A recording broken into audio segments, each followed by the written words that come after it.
Nima qilyapsiz bu yerda? Tuproq o'ynab o'tiribsizmi? Ya qanaqa tuproq o'ynash, kecha o'g'lim aytuvdi, maktab qurilayotgan payti g'ishlarni borib ko'rib bitta tepsam, hammasi uvadalanib sinib ketdi dedi. Shuni o'zim ko'zim bilan ko'ray deb sekin kirib tekshirib ko'rayotgandim. Buni qarang, ana shu gazoblokni olib ozgina qo'lim bilan ishqalagandim. Shu holatga tushdi.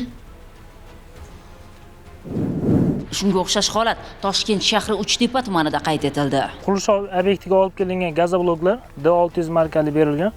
Lekin amalda ko'ryapmiz, ular hammasi yaroqsiz holatda va bu yetarli zichlikka ega emasligini. Bo'lib tashlayman. Mana o'sha sifatsiz olib kelingan. Toshkent shahar hududiy qurilish va uy-joy kommunal xo'jaligi nazorati inspeksiyasi hamda hududiy inspeksiyalardan qo'shimcha xodimlar jalb qilingan holda poytaxt bo'ylab kengaytirilgan tarkibda qurilish obyektlarida kuchaytirilgan reyd tadbirlari olib borildi.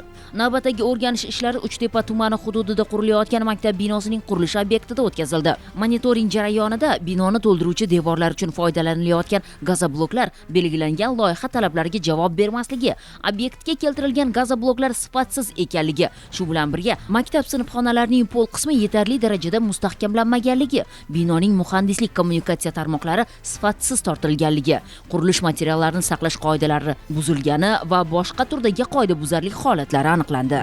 Xususan o'sha maktabda chang to'zonga qarshi ishlar olib borilmagan, qurilish obyektini pasporti ko'zga ko'rinarli joyda o'rnatilmagan. Undan tashqari barcha qurilish obyektiga olib kelingan qurilish materiallarining sifatini tasdiqlovchi guvohnoma yoki sertifikatlar taqdim etilmadi. Olib kelingan qurilish materiallari saqlash yuzasidan tegishli tartibda ishlar olib borilmagan. Bu kamchiliklar yuzasidan bajarish majburiy bo'lgan ko'rsatmalar va ishlab chiqaruvchilarga taqdimnomalar rasmiylashtirildi. Eslatib o'tamiz, respublikamiz bo'ylab bir necha tashkilotlar hamkorligida tashkil etilayotgan reyd tadbirlari davom etmoqda.